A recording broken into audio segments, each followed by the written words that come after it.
That was a great dive, Reynold. Who? Reynold the Warthog? Never heard of him. What do you mean you never heard of him? It's right there on your name tag. Hello, my name is Reynold the Warthog. Pleased to meet you. Not me, you. I'm Sully the Aardvark. What? Well, then who am I? A look at why God made each one of us unique on the next Jungle Jam and Friends, the radio show.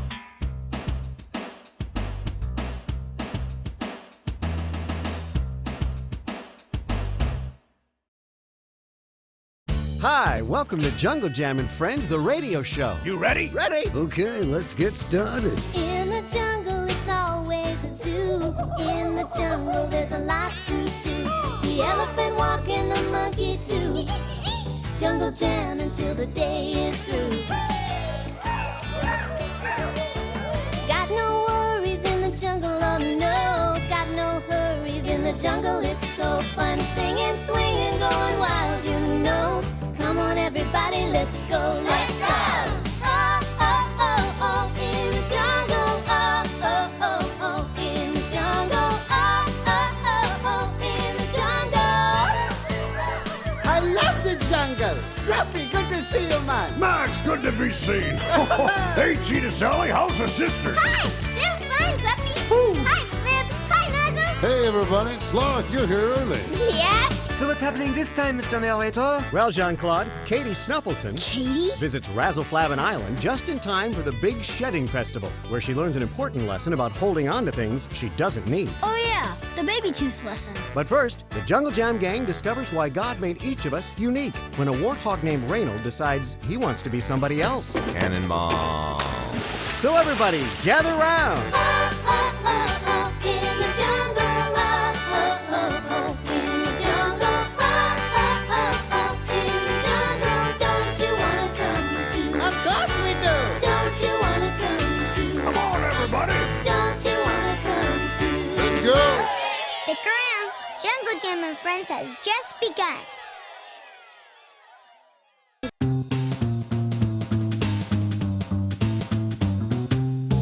You know, the Bible tells us in Psalm 139, verse 14, that we are fearfully and wonderfully made. That means that God made each one of us to be special and unique. Although sometimes that's hard to remember when there doesn't seem to be anything really special or unique about us. That's the way Reynold the Warthog felt on the day of our story. If you were a warthog and your name was Reynold, wouldn't you feel that way? You see, Reynold really didn't like himself very much. I roll around in mud and dig up roots with my nose. What a party animal I am. Reynold was certain that all the other animals felt the same way about warthogs as he did, so he lived by himself in a little clearing at the edge of the jungle. That way they can avoid any potentially painful and embarrassing social situations, like talking to me. But it can get very lonesome living alone with no one but yourself to talk to. Although I rarely disagree with myself. No, that's not true. So one day, he snuck over to the edge of the little clearing, hid behind a tree, and watched the other animals work and play. Hey, how about the Beautiful day for pork belly. Badminton, anyone? I feel good today. Boy, what a lovely day. I want to go swimming. Cannonball! But as bad as he wanted to join them, he just couldn't bring himself to actually do it. They're all so special. I'm just me.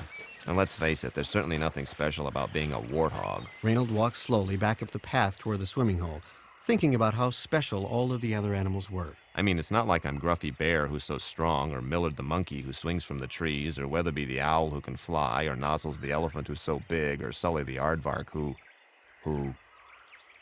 Cannonball!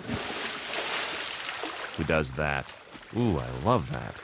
Reynold plopped down on the ground and sighed heavily, which, when you're a warthog, sounds a lot like a snort.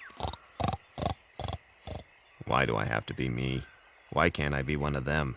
Then I'd be special too. He hung his head very low, and suddenly a thought struck him. Hey, why do I have to be me? It's a free jungle. I can be anyone I want. The more he thought about it, the more he liked it. That's a great idea. They're all so special, so all I have to do to be special is become one of them. Now, who should it be? He watched Sully get out of the swimming hole, shake himself, and lie down on the cool grass. That's it. I'll be Sully. He ran over to the swimming hole and walked to the end of Sully's diving board. Here we go. Cannonball! Sully looked up when he heard the splash and saw Reynold floating in the cool water. Boy, this beats a mud pit coming and going. That was a great dive, Reynold. Who? Reynold the Warthog? Never heard of him. What do you mean you never heard of him? It's right there on your name tag. Hello, my name is Reynold the Warthog. Pleased to meet you. Not me, you. No, I'm Sully the Aardvark. Oh, pleased to meet you. Wait a minute. How can you be? Easy. Didn't you just see me do a cannonball? Well, yeah. And I'm also covered with fur, have a weird sort of snout-nose thingy, and a funny little laugh, see? Ha ha ha. Yeah, that sounds like Sully, all right. I told you. Now, if you'll excuse me, I've got another dive to make. Cannonball! Wow, that was a beaut. He really must be Sully. But if he's me, then who am I? Sully wandered around the jungle very confused, which wasn't all that unusual for Sully, so he wasn't too worried about it. Suddenly, he came upon Jean-Claude's plane. That's odd. It's empty. Now, why would Jean-Claude be away from his plane? Sully scratched his furry head. Then it dawned on him. I must be Jean-Claude. Of course. That's why there's nobody here. I was at the swimming hole. Wait a minute. If I'm Jean-Claude, then where's my accent? Ooh la la! Ha! That's it! Boy, I'm glad I'm back! I was getting worried. He climbed into the plane, started it up, and took off into the wild blue yonder. Along for dum dum dum dum dum. It's all coming back. Slowly. Sully circled the jungle a couple of times and then came in for a landing. Oh la la! Whoa, I'm sure glad I'm Jean-Claude, or else I'd be really scared about that. Ooh la la. Just then, the real Jean-Claude ran up. Hey! Nice landing. But what are you doing in my plane? Your plane? This plane belongs to Jean-Claude, and that's me. You? But you are Sully, the aardvark. No, I'm not.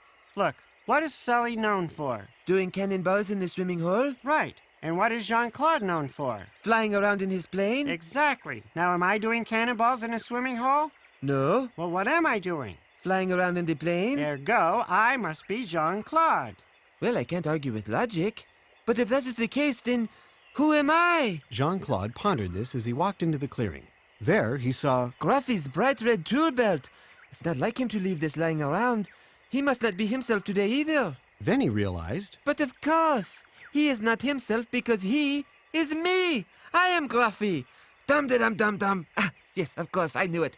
things sort of snowballed from there. Jean-Claude became convinced that he was Gruffy, so Gruffy became convinced that he was... Max the Giraffe Man. I love this. When Max found out that he was no longer himself, he turned into Big Guys, never forget, I'm Nozzles the Elephant, yeah! Who transformed himself into Racket the skunk here. Badminton, anyone? who took on the personality of... Cheetah Sally. Ba-do-ba-do-do-ah. Nice outfit. Well, this went on all afternoon. Everybody became somebody else, I want to be the narrator. except the narrator. What a ripoff. And things finally got so crazy that when Weatherby the Owl, who had been away all day, flew back into the little clearing, nobody knew who anybody was anymore. Dum-de-dum-dum-dum. Ooh la I la. know that I am Gruffy. I tell you what, Max the Giraffe. Hold it. Quiet. Anybody? Hold it, everyone. Cheetah Bonita has something to say. I'm not Cheetah Benita. Why is everyone trying to be someone else? Ooh, I've never heard of anything so ridiculous in all my life. You there, you claim to be Cheetah Sally, but anyone in their right mind can see you're Racket the Skunk. Well, that's what I thought. Then why, pray tell, are you trying to be Cheetah Sally? Because Nozzle said he was me. Only because Max said he was me. Well, I wouldn't have done that if Gruffy hadn't taken my name. Don't blame it on the Gruffster. Jean-Claude took my name. Only because Sully insisted he was moi. Well, I wouldn't have done that if Reynold hadn't said he was me. Who's Reynold? He's the warthog who lives at the edge of the jungle. I'm not a warthog. I'm Sully the Aardvark. Well, if you're Sully the Aardvark and I can't be Jean-Claude the Flying Squirrel, then I want to be Nozzles the Elephant. Only if I can be Gruffy Bear. Fine with me so long as I can be Jean-Claude. Dibs on Max the Giraffe. I've got Racket. Who'll you be, Racket? Well, who's left? Miller the Monkey. Are you sure we can't have two Sully the Aardvarks? I heard that. Sorry. I think we finally arrived at the root of the problem. Who is Reynold the Warthog? Well, you can be if you want to. No, I'm Weatherby. Oh, I wanted to be him. Just a moment, please. Reynold, would you mind telling us just why you think you are Sully? 'Cause Sully's special. Me? Sure, he does cannonballs and everybody likes him. Wow, I guess I am special. At least I was when I was Sully. What do you mean? You're Jean-Claude. You're very special. Thanks, Nozzles. Will you please stop that? Go ahead, Millard. Go where? Not you, the Millard with the feathers. I am not Millard. I am... Wait a moment. Jean-Claude, Max, Gruffy, Nozzles, Weatherby. I'm Weatherby the Owl. Oh, I think that's taken. Can't we have two Weatherbys? No, no, no. Now, you are Reynold the Warthog, and everyone likes you just fine. You're just saying that because I'm here. Look, you're not insulting me by telling it like it is. I know there's nothing special about me. I'm a hog. What could be worse than being a hog? Being a hog with big hairy warts. I went again. But you're wrong, Reynold. You are special because you do things that only a warthog can do. Nonsense. There's nothing I do that any one of you couldn't do 10 times better. Just then, Excuse me. Reynold turned, and standing in front of him was the cutest little female warthog he had ever seen. Hi, my name is Rhonda, and I just moved to the jungle. And well, since you're also a warthog, and a very nice-looking one, I might add, I was just wondering if you could show me around. I'm Reynold. No, I am. Reynold here. No, it's me, it's me. Don't pay any attention to them, Rhonda. As you can see, I'm the only warthog around here. Well, except for you. That makes two of us. Say, how about a cappuccino? Sure. Reynold, that's a nice name. Thank you. Will you guys get out of here? The two walked off together, side by side. How do you feel about mud? Oh, Reynold. That day, Reynold discovered that he shouldn't try to be a different animal because God had made him special just the way he was. Well, Reynold certainly ended up being quite a character. Thank you. Oh, I give up. Yeah! There's a prickly little creature we call the porcupine, with stickers for protection up and down his spine. He's not like other creatures, he's really kind of odd, but even though he's different, he's surely loved by God. Well, God loves all his creation, every creature in every nation. God loves all his creation, and God loves you and me. Yeah!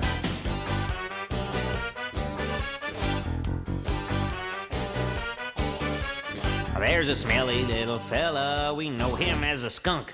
And if he's ever sprayed you, no doubt you've really stunk. Whew, although he has an odor beneath his shiny tail. He's really very friendly, and God loves him very well.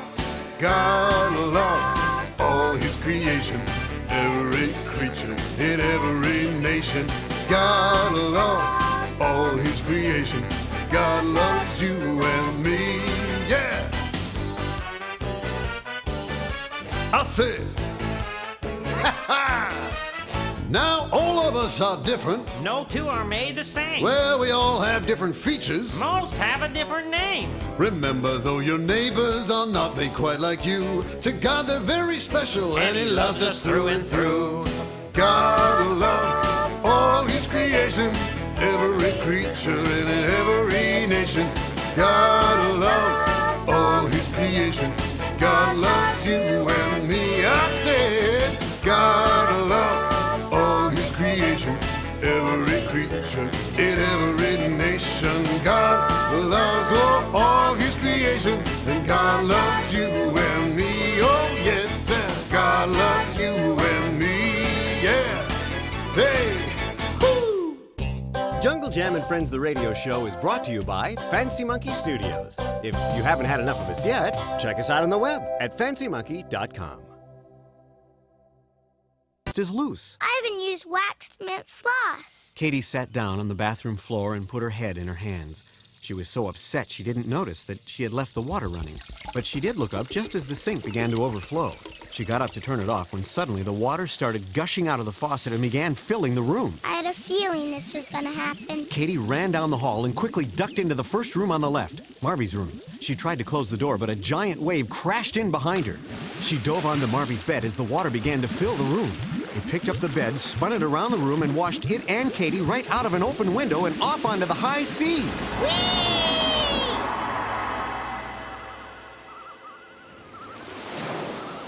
When Katie woke up, she was on the beautiful beach of Razzleflabbin Island. She looked around and saw Carl and Olaf walking up the beach. Katie ran after them. Carl, Olaf. Katie, Good to see you again, old girl. have you come to participate in the Big Shedding Festival? The what? The Big Shedding Festival, the time each year when we all shed our fur coats. It's one of the most important days here on the island. A time of cleansing and renewal. A time to shed the past and look to the future. And, of course, a time to get a new fur coat. But I don't have any fur. That will make it difficult for you to shed. Not impossible, mind you. I know. You can come and watch. But Doesn't that take a long time? Long time? Yeah, for your fur to fall out and grow back again. What is she talking about, Carl? I don't know, Olaf, but it sounds disgusting. Yes. When you shed your fur, doesn't it all fall out and then grow back? What a horrible notion. What are you, Katie, a barbarian? No, really. Right, Katie. And your teeth probably fall out and grow back in, too.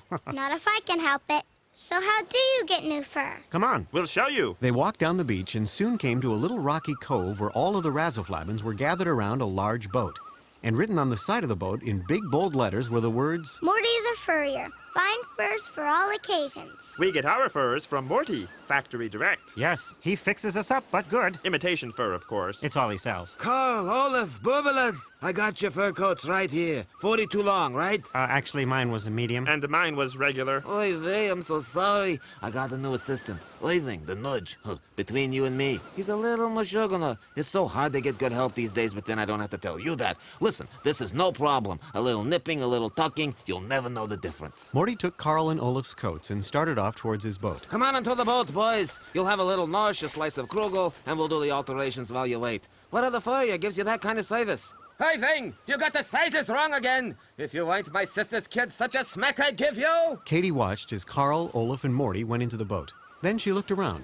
Razzleflabbins of all shapes and sizes were modeling their new furs. They all seemed very pleased. All that is except for one little Razzleflabbin sitting by himself. He looked very sad. I wonder what's the matter with him. Katie walked over to the little Razzleflabbin. Hi, I'm Katie. I'm Yelmer. What's the matter? Didn't Morty have a fur for you? Yeah, he has it. It's hanging right over there on the end of that rack next to the boat, see? He just won't give it to me. Why not? Because I don't want to give up my old coat. Huh? They want me to give up the coat I have on before they give me my new one. They do? Yes, but I don't want to give it up. Well, no offense, but it does kind of look dull and worn out. And your new one looks really pretty. I don't care. I like this old coat. I've brushed it and combed it and taken care of it. Besides, it's mine. Well, I can't argue with that. Really? Then maybe you can help me. How? Well, they won't let me wear my new coat unless I give up my old fur. But since you don't have a fur, you could go over there and get my new coat and bring it to me. Isn't that like stealing? How? It's my coat. See? My name tag is sewn in right under the collar. Please, Katie, please? Katie thought about it. The coat did have Yalmer's name on it, and she knew what it was like to take care of something and then have someone tell you have to give it up. She turned to Yalmer. Okay, I'll do it. Katie carefully crept over to the boat. As quietly as she could, she lifted the coat off the rack, then headed back to where Yalmer was sitting. She was almost there when Carl, Olaf, and Morty came out of the boat. Wonderful job, Morty. As usual. You boys are too kind. Hey, where's that fur going? It's Katie. She's giving it to Yalmer. Stop, Katie, stop! Carl and Olaf leapt onto the beach to stop Katie, but it was too late. Yalmer jumped up, grabbed the new fur, and before anyone could stop him, put it on, right on top of his old one. The Razzleflabbins gasped. Katie, what have you done? What's the big deal? It's his coat. Yes, but on Razzleflabbin Island, you can't put a new fur on over an old one. The results could be disastrous. But how? Suddenly, there was a low rumble, and the ground began to shake. And then, to everyone's amazement, the whole island began to tilt. The Razzleflabbins tumbled down toward the water, arms flailing to grab anything that might stop them. Carl managed to grab onto a small tree while Olaf grabbed Carl and Katie at the same time. Hold on, Carl. I'm holding. Why is this happening? The island will support our weight so long as each of us wears only one fur coat. When Yalmer put on two, it knocked us out of balance. Suddenly, who should tumble by them but Yalmer? He rolled past everyone and hit the water with a big splash. And when he did, the island righted itself with a huge whump. All was still for a second. Then the Razzleflabbins, who had ended up in the water, swam back to shore. All that is except for Yalmer. Help! Help! What's the matter? Why doesn't he swim to the shore? He can't. He still has his old coat on. You see, Katie, as our coats get older, they lose their waterproofing. Ergo, they soak up more water. In other words, he's too heavy. He's sinking to the bottom. Come on, Carl. Carl and Olaf jumped into the water, grabbed Yalmer, stripped off his old fur, and with great effort pulled him onto the beach. Out with the bad air, in with the good air. Out with the bad air, in with the good air. He's going to be fine. Nice work, Olaf. Thank you, Carl. I can't believe that one little extra fur coat could cause so much trouble. Well, that's what can happen when you hang on to things that are old and useless. Sometimes you have to get rid of them to make way for something newer and better. Katie thought hard about this as they helped Yalmer back to his hut. The rest of the day was spent putting things back to where they belonged. Then Katie and the Razzaflabbins had a nice snack of bananas and papayas, and afterwards Carl and Olaf walked her back to Marvy's bed on the beach. You know what you said about not hanging on to things that are old and useless? Yes? Well, I think you're right. Are you hanging on to something old and useless, Katie? Yeah, but I won't be for long. Katie climbed up onto Marvy's bed and said goodbye to her friends. Goodbye, Carl. Goodbye, Olaf. Goodbye, Katie. Say hi to Marvy for us. Goodbye. Then she drifted off to sleep as a gentle wave picked up the bed and carried her back out to sea. When Katie woke up, she was back in Marvy's room, and Marvy was standing over her. Hi, Marvy. You did it, didn't you? You went to Razzleflabbin Island and learned something about your teeth. Meanwhile, I had to spend the night in a sleeping bag. Sorry. Well, what'd you learn? That sometimes you have to let go of things that are old and useless, even though you like them, so something better can come along. Oh, yeah, the baby tooth lesson. Is Yelmer okay? He's fine. And wait till you see the new coats this year. Long fur is back in. That Morty, what a genius. A little nipping, a little tucking, and you never know the difference.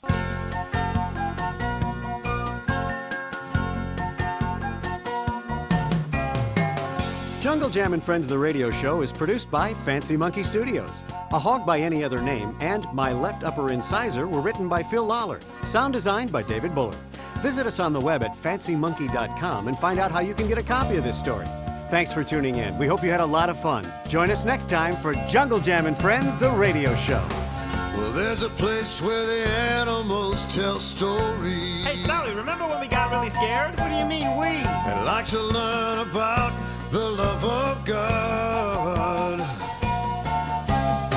We'll find out how He cares for us and all about all the things He does. And We'll be together now and forever with Jesus and you and all of us. Yeah. We're your Jungle Jam friends. Oh, won't you join us again?